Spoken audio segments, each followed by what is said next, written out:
Essa é a resposta da primeira pergunta de hoje, que nós vamos responder hoje.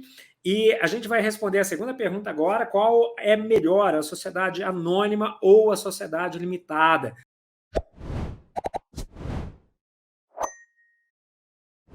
Mas antes disso, eu gostaria de te pedir novamente, se você ainda não for inscrito no canal, se inscreve aqui, curte o vídeo, dá o seu joinha e compartilhe esse vídeo com algum amigo, para que a gente possa continuar desenvolvendo esse conteúdo com mais naturalidade, com mais interesse, com mais garra, com mais vontade para você. Fechado? Vamos para a segunda pergunta, então. Qual é melhor, sociedade limitada ou sociedade anônima? Essa é uma pergunta, inclusive, muito comum aqui no canal, que decorre de uma situação que é a seguinte. Primeiro, eu preciso te contextualizar e te fazer entender que sociedade anônima e sociedade limitada são tipos societários. Franco, o que é tipo societário? Tipo societário é uma estrutura jurídica aqui no Brasil que estabelece como será a regra jurídica ou como será o padrão de solução de eventuais discussões ou relações jurídicas entre os sócios e perante terceiros. Tipo societário só pode haver dentre aqueles existentes na legislação brasileira. E a legislação brasileira estabelece alguns.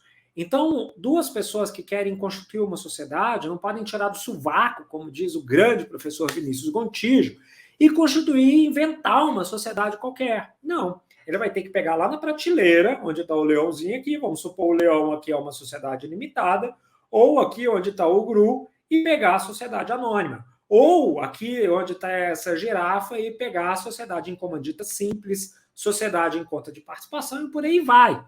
Eu não posso criar uma nova prateleira, eu tenho que escolher dentre as que nós temos ali.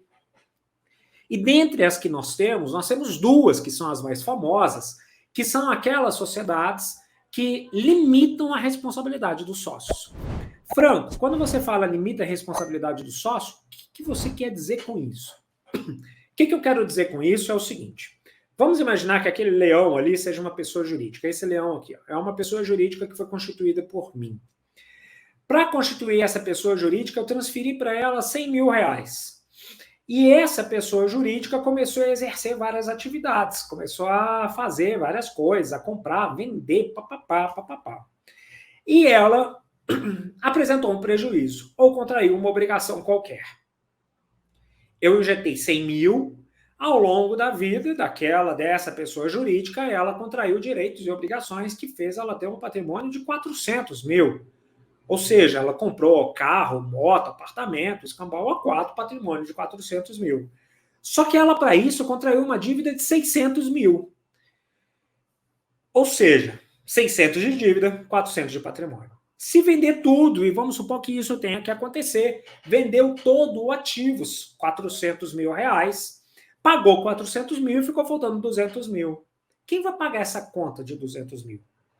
Esse saldo remanescente de 200 mil? Vai depender. Eu posso ter que completar esses 200 mil se esse leãozinho, esse tipo societário que eu escolhi aqui, for um tipo societário que não limita a minha responsabilidade. Como assim não limita? Eu respondo indefinidamente, por qualquer coisa, por qualquer quantidade. Eu respondo, e ponto. Eu respondo incontavelmente. Então, nessa hipótese de um tipo societário como esse, aí eu me refiro à sociedade simples, sociedade em nome coletivo, sociedade em comandita simples, em comandita por ações para alguns dos sócios. Por outro lado, meu caro e minha cara, eu posso ter aqui um leãozinho que a responsabilidade dele é limitada. Limitada a quê? Limitada a quanto eu me comprometi a aportar. Você se lembra que eu falei que eu aportei 100 mil? Pois bem, se eu aportei 100 mil e eu tinha a obrigatoriedade de aportar 100 mil, acabou o meu limite. Então, eu, Franco, não vou mais ter responsabilidade. Franco, e quem vai pagar aqueles 200 mil remanescentes? A pessoa que negociou com o Leãozinho, o fornecedor dela, fisco. é o terceiro que vai pagar a conta, que vai assumir o prejuízo por uma negociação que ele sabia que estava ali trabalhando com uma sociedade limitada ou uma sociedade anônima e que se ela não tivesse recursos, sentar e chorar. Paciência. Então, se esse leãozinho aqui for de uma espécie, de um tipo societário de responsabilidade limitada, eu, Franco, depois que eu tiver feito aporte, não me responsabilizo mais. De jeito nenhum. E é por isso que sociedade limitada e sociedade anônima são tão quistas, são tão escolhidas no Brasil. Por quê? Porque são esses dois tipos societários que limitam a responsabilidade do leãozinho aqui, da pessoa jurídica. E por sinal, aliás, perdão, limitam a minha responsabilidade perante o leãozinho. O leãozinho continua respondendo por tudo.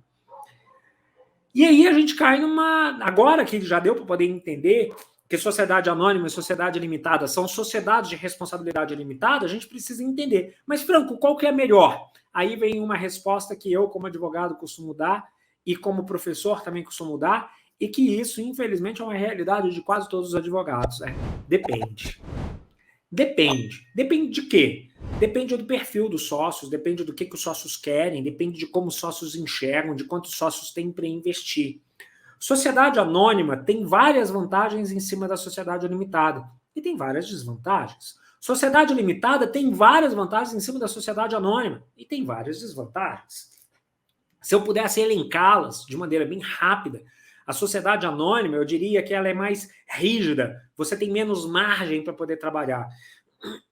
Por outro lado, você tem uma legislação maravilhosa, extremamente clara, fácil de se entender, fácil de se compreender, uma legislação de 1976, com uma jurisprudência já estabelecida sobre a interpretação e sobre todos os pontos da sociedade anônima.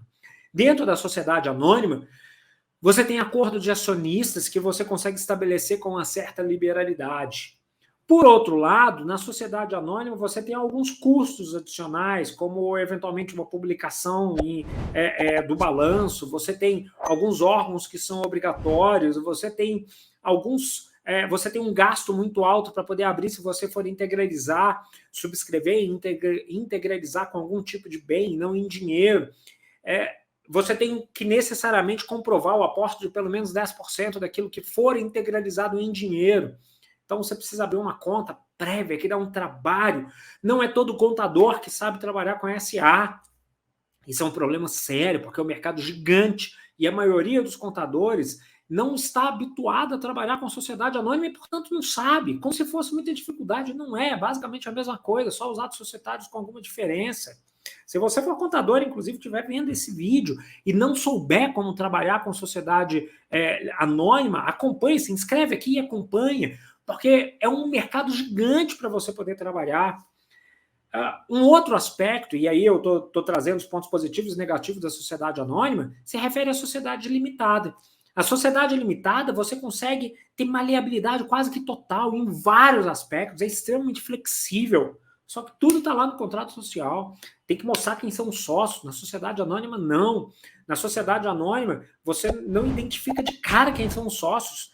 Você identifica quem são os administradores através de outros atos, mas não no estatuto social. Na sociedade limitada, aliás, aqui a sociedade limitada, você precisa estabelecer no contrato social quem são os sócios, quem o administrador, você até tem uma margem de trabalhar num ato apartado, mas no contrato social você precisa estabelecer quem são os sócios.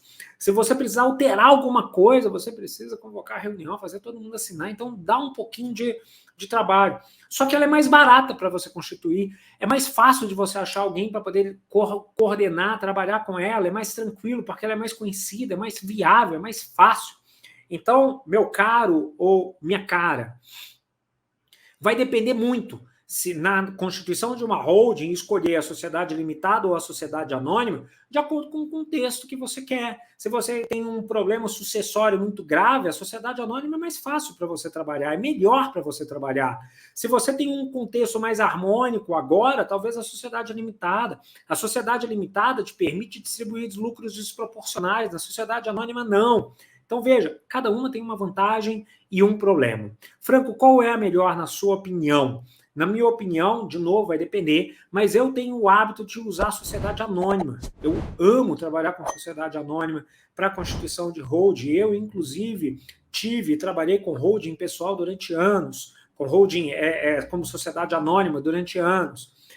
Mas não é incomum trabalhar também com sociedades limitadas. Eu também trabalho, principalmente, dependendo da região, dependendo do local e principalmente em relação aos sócios. Porque esse é um outro detalhe, tá? Extremamente importante. Às vezes os sócios, eles mesmos não sabem o que é uma sociedade anônima e acham que é uma coisa muito complexa, só para aquelas sociedades gigantes. E não é. E não é. Então, avalie caso a caso para você definir qual que é o melhor cenário. Respondida essa segunda pergunta, eu gostaria de te fazer um convite para poder se inscrever no canal, para poder dar sua curtidinha, para poder convidar novos amigos, novos inscritos para poder acompanhar aqui o canal nessa sessão Tira Dúvidas de Holding, toda terça-feira às 19h30. Se você tiver alguma pergunta para poder fazer, fique à vontade para fazer ou nos comentários ou nesse formulário que aparece aqui para você na descrição.